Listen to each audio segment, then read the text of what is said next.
We're back. It's been quite busy since Memorial Day. I hope you all watched that video. But behind me is the mowing deck.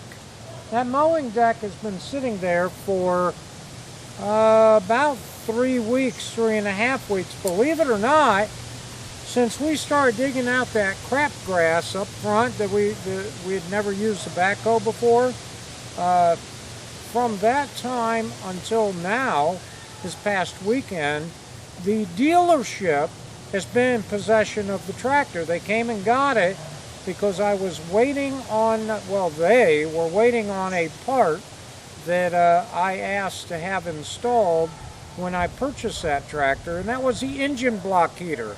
It gets really cold in the wintertime, not compared to some places in the country, but it still can sustain, 4 degrees.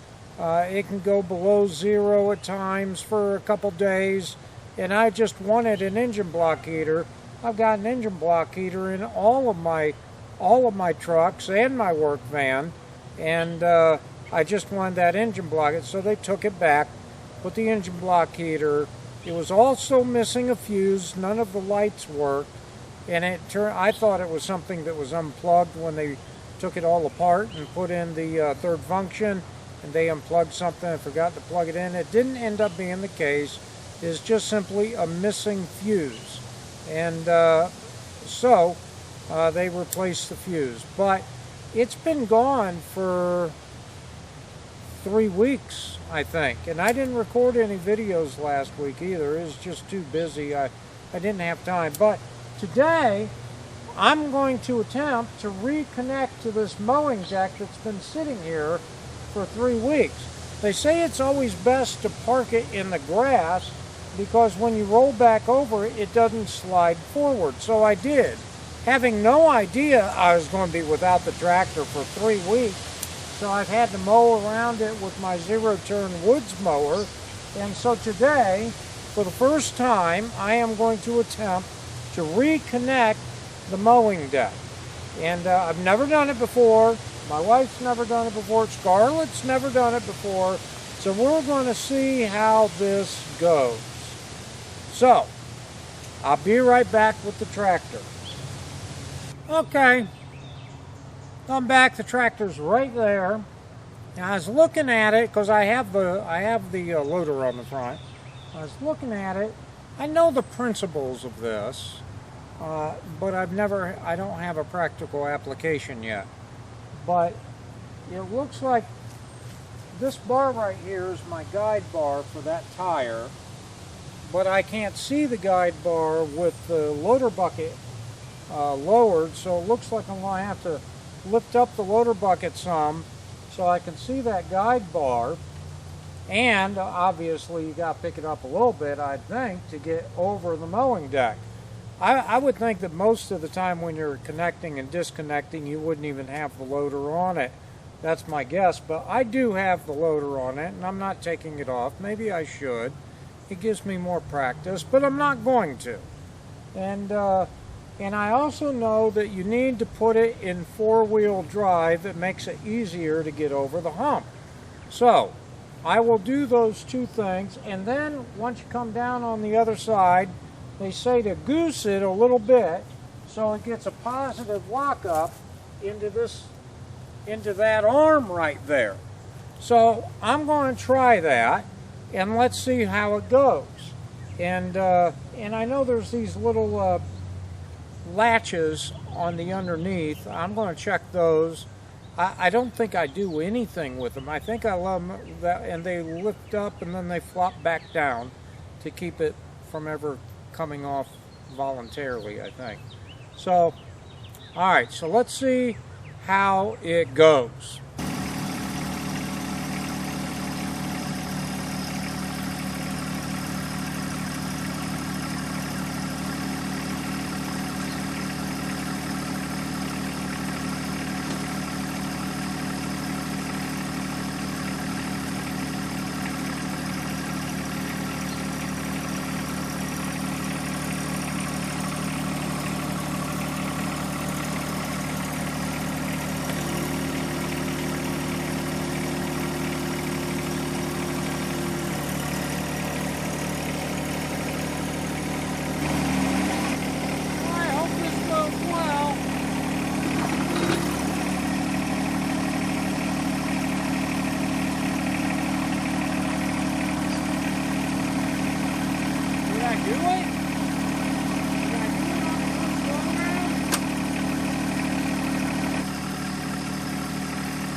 I succeed on the first go around?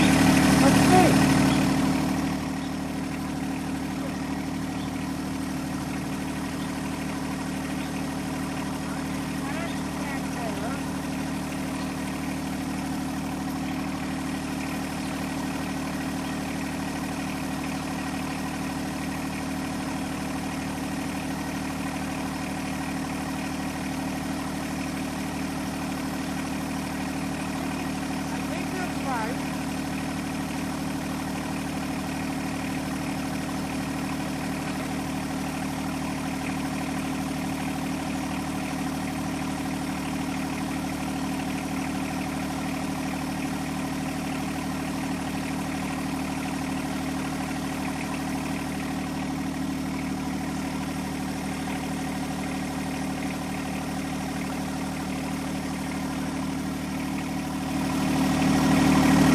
Holy cow, is it just that simple?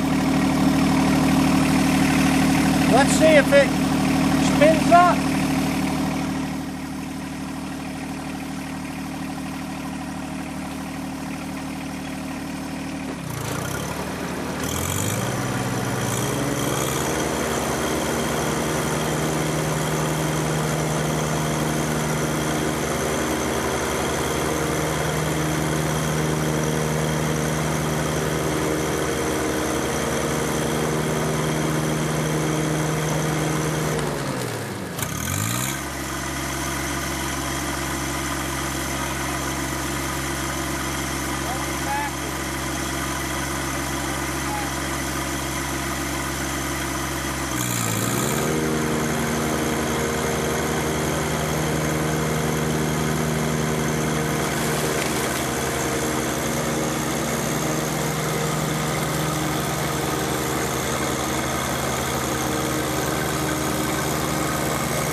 Well, folks, it worked, and it was literally that simple.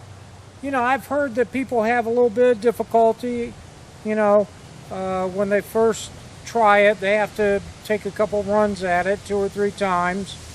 The dealer guy, he told me that that bar there is a guide bar, and to make sure that your tire follows that bar, and it will lock up if it's adjusted right. And they did. He assured me they made sure the adjustments were all right at the dealership. And there's a wee little bit of a hill there, and that thing just locked right up. It was perfect. I fired it up. I was able to mow the grass that's been growing up around it. It's done, and it was that simple. That's fantastic. I take it from a complete novice that's never done this before. They put a lot of design effort into this thing, and holy cow, it really works. There's no showboating with this thing. It just works. Now, if only they could put that much effort into their Quick Connect front hitch, like Kubota did with that K-Connect, they'd really have something. I mean, they already really have something, because you're taking your mower deck on and off more than you take your snow blade off and your snow plow off, or your snow blower off. But, you know, that's one of the primary reasons I went with the John Deere versus the Kubota, even though their Quick Connect was just phenomenal and super strong, built like a tank. Once your blade or your blower's on there, you aren't taking it on and off until winter time's over.